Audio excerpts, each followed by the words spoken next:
Welcome back.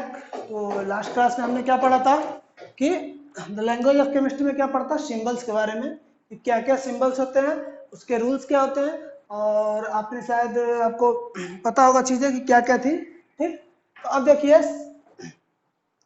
जैसे कि तीन क्या कहते हैं। पहला तो ये था रूल कि पहले रूल में क्या था, अगर कोई भी एक एलिमेंट है उसके इंग्लिश नेम का, यानी उसके जो इंग्लिश का नाम है उसकी उसका क्या लेना है, फर्स्ट लेटर लेना है।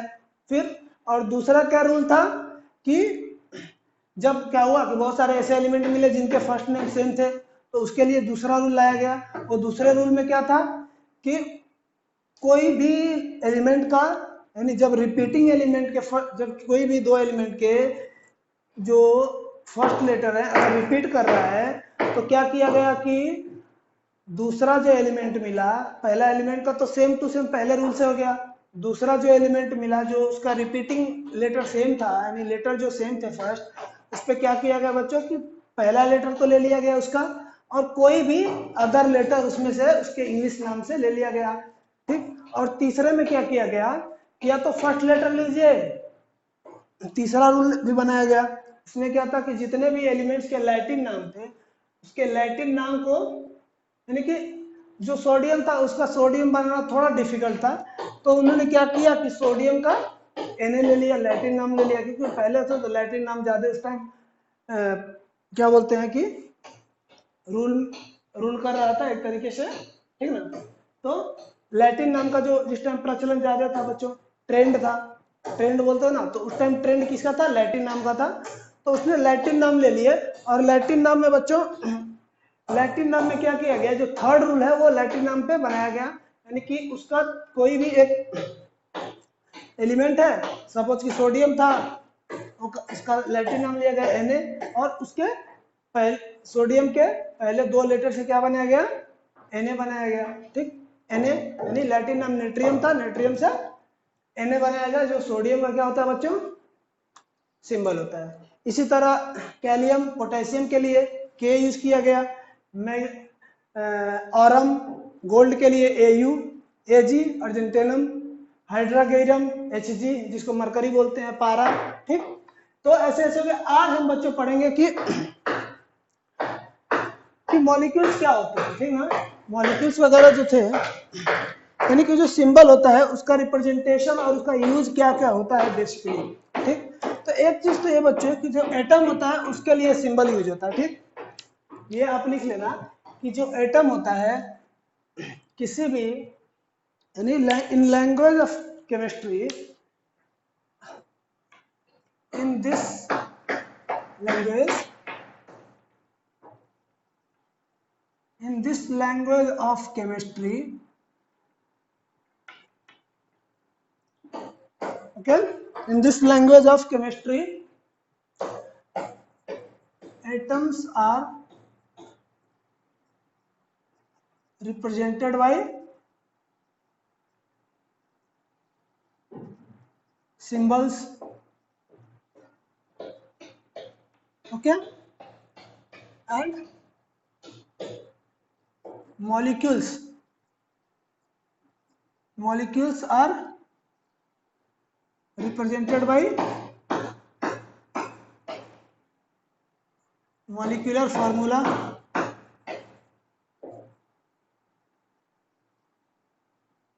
क्या हुआ बच्चों, जो मॉलिक्यूल थे उसको कैसे रिप्रेजेंट किया गया, मॉलिक्यूलर फॉर्मूला से। एंड अगर जो केमिकल रिएक्शंस हो रही थी, एंड केमिकल रिएक्शंस आर, यानी केमिकल चेंज जो थे, chemical change are represented bye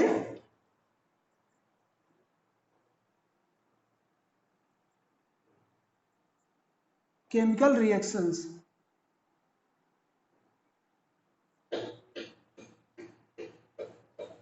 जिसमें एलिमेंट रिएक्ट करते हैं एक दूसरे से और प्रोडक्ट या जो भी मॉलिक्यूल्स अगर बनाते हैं, जैसे कि हाइड्रोजन एटम के लिए देखें, हाइड्रोजन एटम के लिए तो इसका सिंबल क्या होता है बच्चों, H होता है। अगर H कहीं लिखा है तो आपको पता चल जाएगा केमिस्ट्री में कि ये क्या है, हाइड्रोजन है। अगर हाइड्रोजन मॉलिक्यूल आपसे पूछ ले हाइड्रोजन मॉलिक्यूल, तो आप क्या बोलोगे? H2। अगर आपसे पूछ रहे कि जो रिएक्शन होती है यानी जो चेंज हो रहा है, हाइड्रोजन एटम, दो हाइड्रोजन एटम मिलकर क्या बनाते हैं बच्चों? H2 बनाते हैं। यानी ये क्या हुआ? ये क्या हुआ? केमिकल चेंज हो गया। क्या हो गया? ये क्या हुआ? Chemical change. केमिकल चेंज हो रहा है इसका। पहले क्या था? एक एटम था, अब क्या बन गया? ये गैस बन गया। यानी इसको क्या बोला जाता है? ये केमिकल रिएक्शन है। ये एक तरह की क्या है बच्चों? Chemical reaction. और भी है, जैसे कि H2 प्लस हाफ O2, इससे क्या बनता है बच्चों? H2O बनता है। ये भी क्या? एक रिएक्शन है। ये क्या होता है? वाटर होता है। ठीक, ये क्या होता है? हाइड्रोजन गैस, ये भी गैस। ये ऑक्सीजन गैस है, ये हाइड्रोजन गैस है।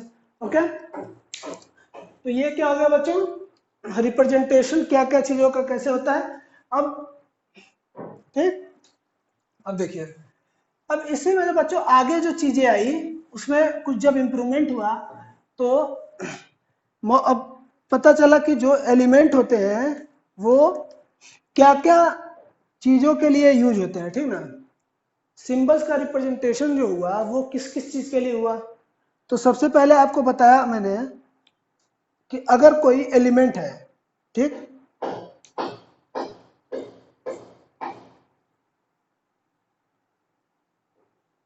हो गया यहां तक? ठीक है, चलो तो आगे बढ़ते हैं। The symbol of element represent, okay, दो एलिमेंट का सिंबल है वो क्या रिप्रेजेंट करता है? The symbol of elements represent, सब पॉइंट लिखना बच्चों। फर्स्ट पॉइंट में लिखिए कि फर्स्ट पॉइंट में लिखिए an element in a particular, an element in a particular reaction, यानी किसी भी रिएक्शन में, जैसे फॉर एग्जांपल देखिए कि ये क्या है? NaCl है। ठीक, तो इसको आप क्या बोलोगे?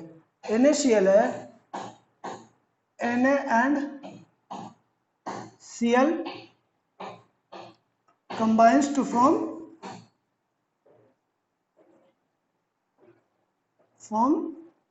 NaCl। ठीक, ये बोल सकते हो आपकी ये NaCl है। इस तरह क्या बोलोगे? Sodium chloride. सोडियम क्लोराइड क्या हो? थोड़ा बड़ा हो रहा है। तो ये सिंबल का एक यूज तो हो गया कि किसी भी रिएक्शन में पर्टिकुलर एलिमेंट के जैसे यूज होता है। यहाँ पे आप क्या बोल रहे हो? NaCl क्या है? Na एंड Cl जो कंबाइन होता है तो क्या फॉर्म करता है बच्चों? वो NaCl फॉर्म करता है। ठीक, ओके, अब देखिए अब क्या होता है, जैसे मैंने आपको बताया था कि दूसरा आप लिख लो,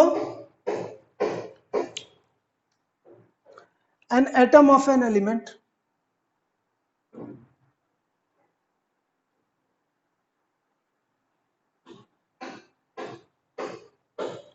इसको हटा देते हैं। सेकेंड पॉइंट यहाँ से स्टार्ट करते हैं अपन लोग। ठीक,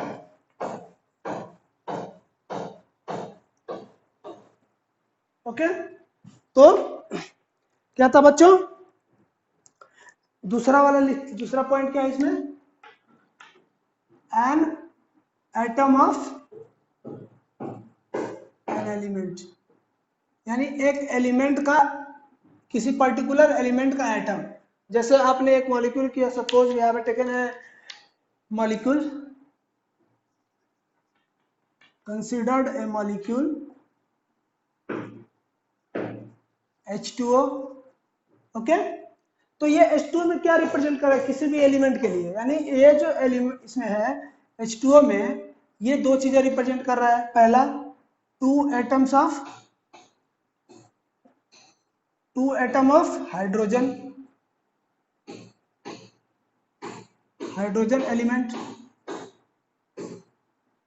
ठीक, ओके।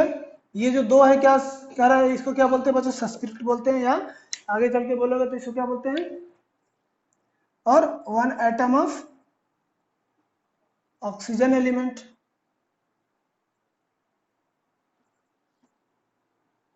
ओके बच्चों। तो ये क्या हो गया, H2O क्या रिप्रेजेंट करता है बच्चों, 2 एटम हाइड्रोजन एलिमेंट के, 1 एटम ऑक्सीजन एलिमेंट के, ओके।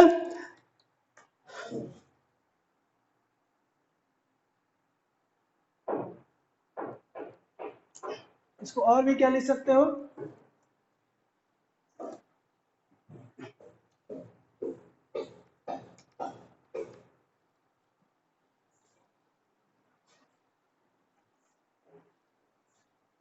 ये हो गया।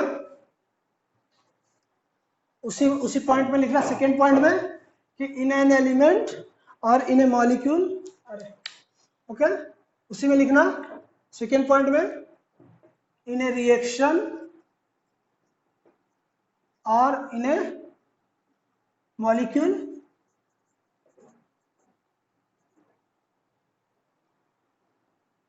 symbols represent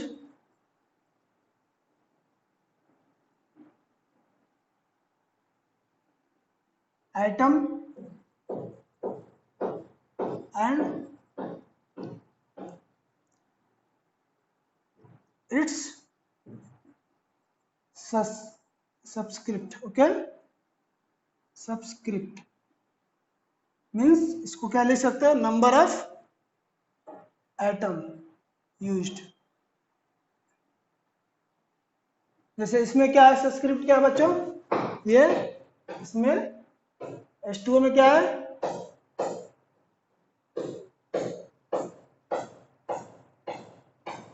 क्या है बच्चा, 2 है, 2 और 1 है, यानी H के लिए 2 है और O के लिए 1 है, ठीक, जैसे यहाँ पे लिखा हुआ है, ये हो गया। अब बच्चों फॉर्मूला, ठीक, ये क्या है, एक मॉलिक्यूलर फॉर्मूला है। इससे पहले मैंने आपको क्या बताया था कि एटम जो होता है, यानी सिंबल एटम के लिए यूज होता है, ठीक, और मॉलिक्यूल के लिए क्या होता है, फॉर्मूला यूज होता है।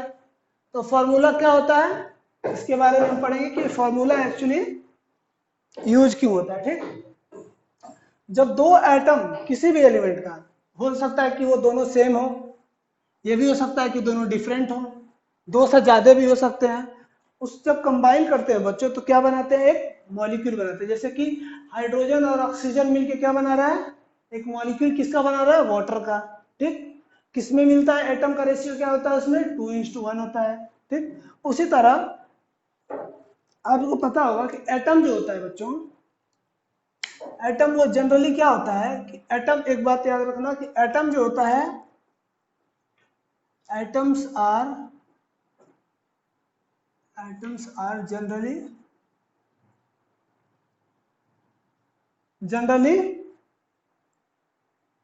do not exist independently, मतलब इंडिपेंडेंट नहीं होता, आजाद नहीं होता है, फ्री नहीं होता है, यानी आपको नेचर में वो फ्री नहीं मिलेगा, एज ए H नहीं मिलेगा, कभी भी मिलेगा तो आपको H2 मिलेगा, H2O मिलेगा, लेकिन आपको H, बस H नहीं मिलेगा, यानी इंडिपेंडेंट नहीं है, ओके।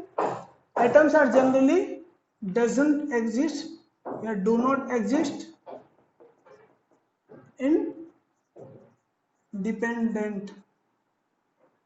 independently, ओके, ठीक। और जो एटम होता है वो क्या बनाता है बच्चों, फॉर्म करता है molecules, atoms form molecules, atoms क्या फॉर्म करते हैं, मॉलिक्यूल फॉर्म करते हैं। और ठीक, ये पॉइंट आप नोट कर लेना कि अगर आपसे कोई पूछता है कि एटम और मॉलिक्यूल में कौन सा नेचर में इंडिपेंडेंट होता है, atoms are generally do not exist independently in nature, लिख लो यहाँ पे, नेचर में, ठीक, इन नेचर, ओके, हो गया एटम के लिए। अब जो मॉलिक्यूल होता है बच्चों वो क्या होता है, वो किसी भी मैटर का स्मॉलेस्ट पार्टिकल होता है जो क्या हो सकता है, इंडिपेंडेंटली नेचर में पाया जाता है। जैसे H2O के रूप में ही पाया जाता है कहीं भी। अगर वाटर है तो उसमें क्या होंगे, बहुत सारा वाटर है मतलब उसमें बहुत सारे H2O के पार्टिकल्स होंगे, मॉलिक्यूल्स होंगे, ठीक। सो molecule is smallest unit of smallest independent unit of independent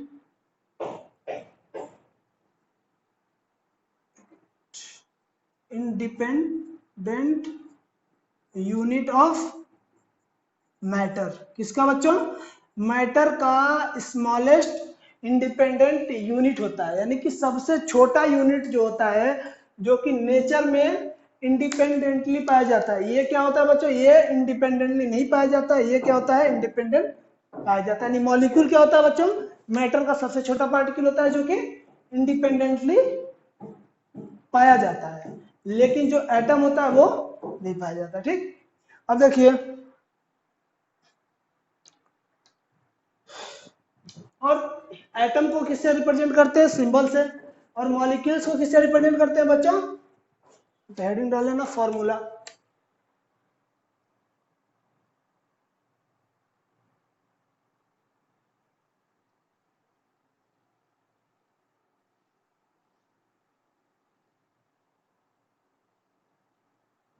ठीक, फॉर्मूला ऑफ मॉलिक्यूल्स। अब देखिए दूसरा क्या मैंने बोला आपको, 3 पॉइंट हो गए। ये चौथा पॉइंट क्या है बच्चों, कि जो मॉलिक्यूल्स होते हैं, molecules are represented by molecular formula. Molecular formula किससे रिप्रेजेंट होते हैं, मॉलिक्यूलर फॉर्मूला से। अब जो फॉर्मूला मॉलिक्यूल का, किसी भी मॉलिक्यूल का जो फॉर्मूला होता है बच्चों, वो कैसे बनता है, यानी उसका आप कैसे डिसाइड करोगे कि इस मॉलिक्यूल का या इस एलिमेंट का या इस मैटर का जो मॉलिक्यूलर फॉर्मूला होगा यही होगा। जैसे कि आप कैसे डिसाइड होगा कि H2O का जो मॉलिक्यूलर फॉर्मूला होता है वो H2O ही होता है, ठीक ना। तो दो एटम कंबाइन करते हैं, सपोज कि when two atoms, two or more than two atoms combines to each other by reaction, chemical reaction लिख लीजिए यहाँ पे, by chemical reaction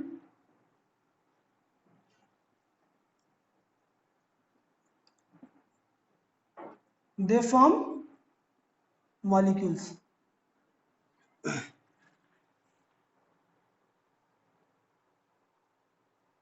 And combination of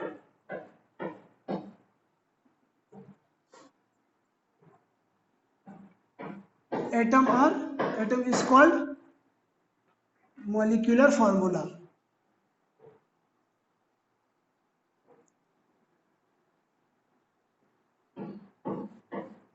यानी कि दो एटम्स का जो कॉम्बिनेशन होता है उसको क्या बोलते हैं, मॉलिक्यूलर फार्मूला बोलते हैं, ठीक। एग्जांपल्स के लिए जैसे कि सपोज कि दो एटम कोई है ए और बी, फॉर एग्जांपल ए और बी, एटम ए है और एटम बी है, दोनों क्या हो रहा है बच्चों, दोनों, ठीक, ये क्या बन रहा है, ए बी बन रहा है, ठीक, क्या बन रहा है, ए बी।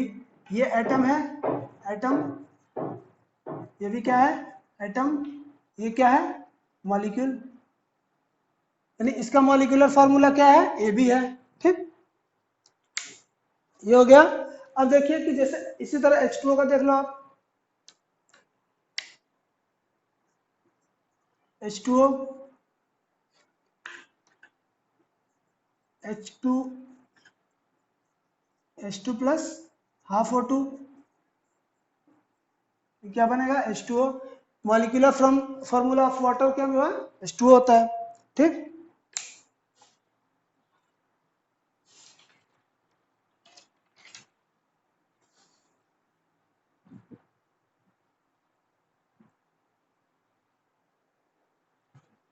जो मॉलिक्यूल्स होते हैं बच्चों, ये एक तो होता है कि दो एटम मिलके, जैसे कि दो एटम भी मिलके बना सकते हैं, तीन एटम भी मिलके बना सकते हैं, चार एटम भी मिलके बना सकते हैं। तो ये रिएक्शन होती क्यों है, तो ये रिएक्शन बच्चों होती है, ऑक्टेट रूल एक होता है, आगे चल के आप पढ़ोगे, उस ऑक्टेट रूल को फॉलो करने के लिए जो आइटम्स होते हैं, जो एलिमेंट्स होते हैं, वो अपने आप को उस ऑक्टेट रूल को गेन करना चाहते हैं, ठीक ना। यानी जो ऑक्टेट है अपना ऑक्टेट फुलफिल करना चाहते हैं, इसलिए क्या करते हैं, रिएक्शन करते हैं और स्टेबिलिटी उनको मिल जाती है। क्योंकि जो ऑक्टेट होता है किसी भी रिएक्शन का, यानी किसी भी एलिमेंट का जो ऑक्टेट होता है वो सबसे स्टेबल पोजीशन होता है, स्टेबल स्टेट होता है, ठीक।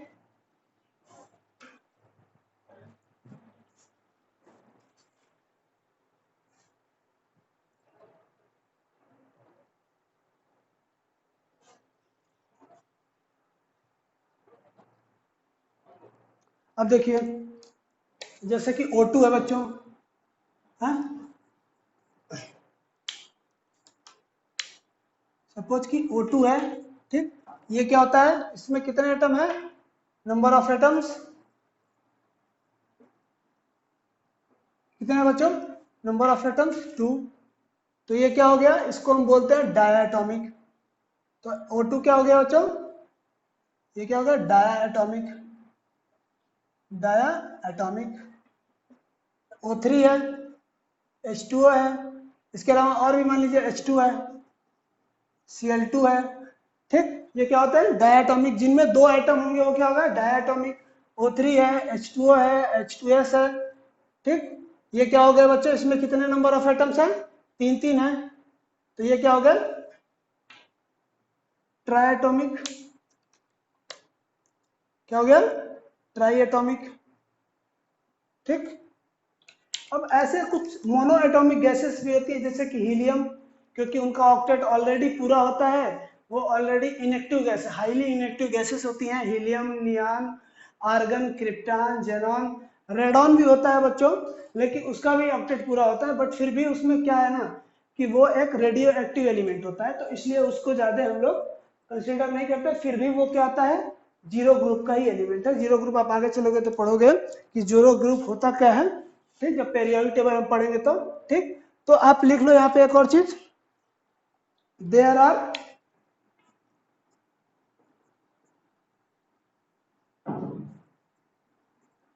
सम हाईली inactive gases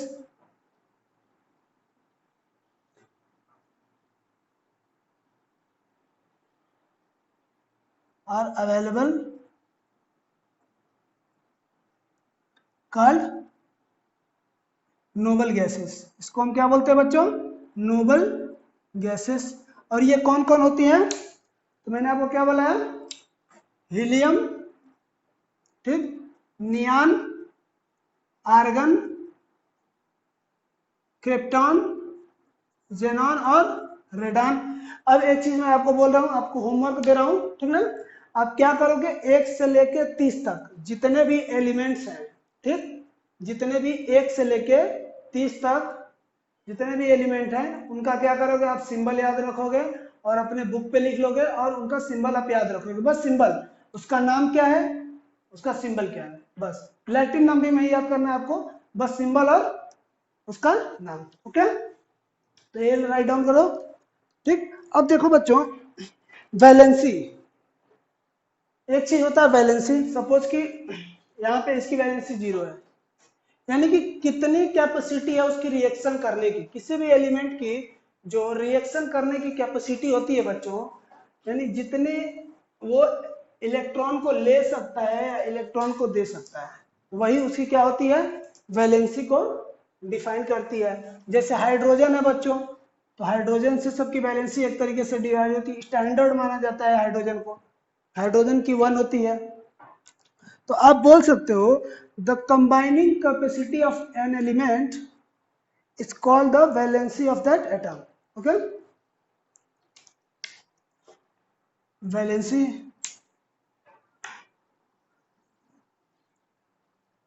क्या हुआ बच्चा, वैलेंसी। तो वैलेंसी को कैसे डिफाइन करते हैं, the combining capacity of an element, the combining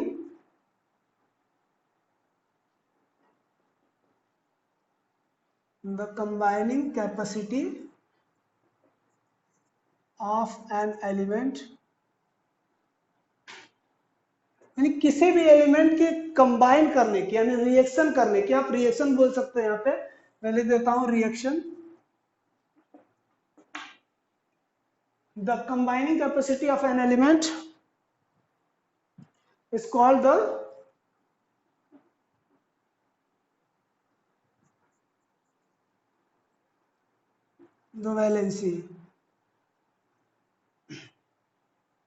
valency of that element.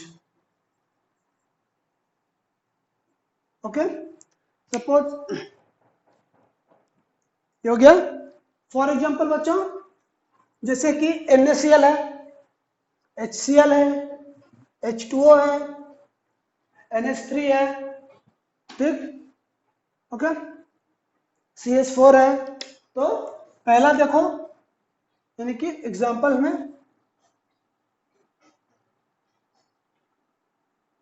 पहला एग्जांपल लेते हैं बच्चों। पहला एग्जांपल है, सपोज कि हमने HCl लिया, ठीक। HCl में क्या होता है बच्चों, HCl में कि H, एक H से कितने Cl है, 1 एटम ऑफ, स्टैंडर्ड में आप लिख लेना, एक मिनट, एग्जांपल में आप लिखो इसको, एंड हाइड्रोजन है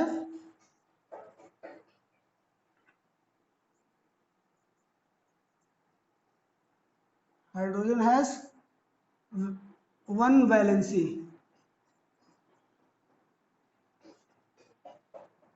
which is used as standard, which is used as standard, यानी इसी के रिस्पेक्ट में और जितने भी हैं उनकी वैलेंसी को आप बताओगे, यानी हाइड्रोजन के रिस्पेक्ट में सबकी वैलेंसी आप बताते हो। यानी हाइड्रोजन की अगर एक है, उससे यहाँ पे कंपेयर करोगे तो क्लोरीन की कितनी होगी, 1 एटम कंबाइन हो रहा है, एक एटम क्लोरीन से, तो कितनी होगी क्लोरीन की vacancy, 1 atom of hydrogen combines with,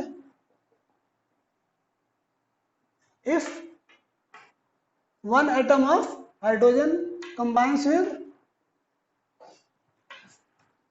1 atom of chlorine, then thus the valency of chlorine will be 1। इसी तरह बच्चों दूसरा एग्जांपल H2O आप ले लो। H2O में क्या होगा, ऐसे ही H2O में क्या होगा, O2 की वैलेंसी, शॉर्ट फॉर्म में लिख दो, वैलेंसी ऑफ O2 कितने एटम से कंबाइन कर रहा है बच्चों, 2 एटम से, तो वैलेंसी ऑफ O2 कितनी हो जाएगी, 2 हो जाएगी। NH3, थर्ड लिख लो NH3, इसमें N की वैलेंसी क्या होगी, वैलेंसी ऑफ O2 नहीं, O होगा, valency of O, valency of nitrogen N, valency कितनी होगी बच्चों, कितने एटम है, 3 एटम, तो 3 होगी। इसी तरह CH4 बच्चों, फोर्थ आप ले लो CH4, तो इसकी वैलेंसी क्या होगी, वैलेंसी ऑफ कार्बन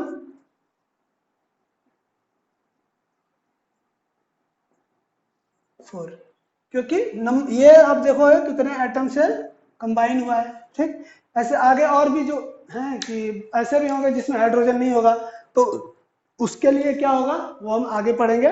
ठीक, अगली क्लास में बच्चों। ठीक, ओके, थैंक यू।